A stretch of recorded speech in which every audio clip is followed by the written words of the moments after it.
Здравейте от мен, Лео Бянки и Несле Порция Баланс. Разбира се, днеска сме тук да направим една рецепта, кой Несле иска деца да са здрави, така че да е балансирано хранене. Кога казваме балансирано хранене, не означава, че не е вкусно. Даже може да е много вкусно. Като ястие, кой ще приготвим днеска. Свинско печено с лимец, спанак и грак. Така че първо всичко трябва да сготвим лимец, кой има нужда от 20 минути в вода. От другата страна, искам да имаме този спанак, но да е малко по-тънко.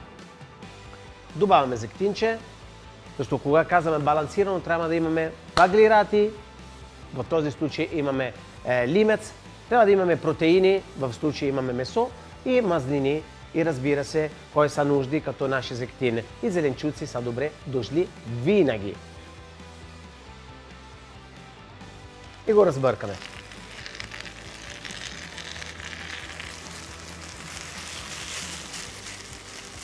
Да сложим малко солта. Ето го тук. Сега го сложим в деската. На същия тиган, кой момента сме изготвили нашия спинак, добавяме малко зехтин отново, не е много, една идея, и добавяме грак. Идеята да го минаваме в тиган е да поема вкус на зехтин и да сложим малко солта, да го вкусяваме. Не ни трябва много да го изготвим. Вече може да го сложим в страни.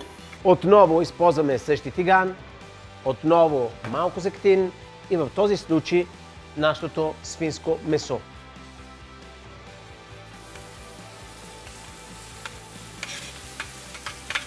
Тук има около 200 грама.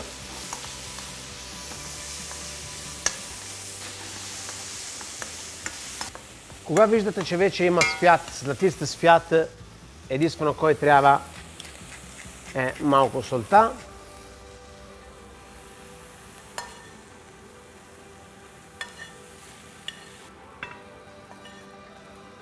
Спанак в случай, за това съм го останали малко в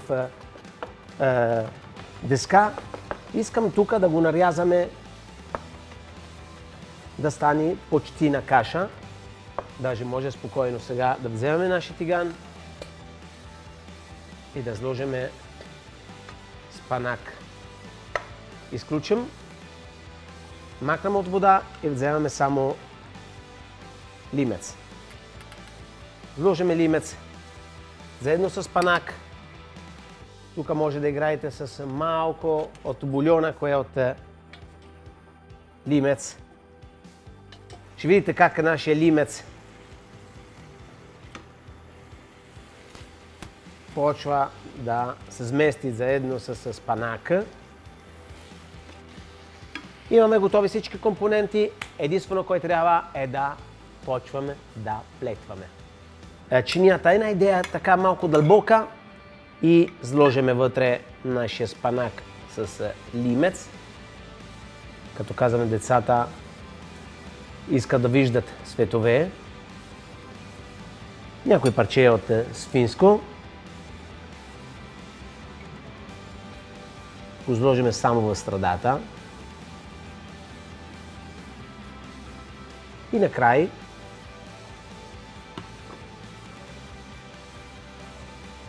малко грака.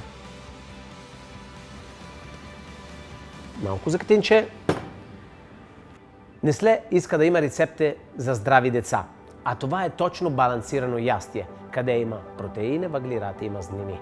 Така че, бон апетито от мене!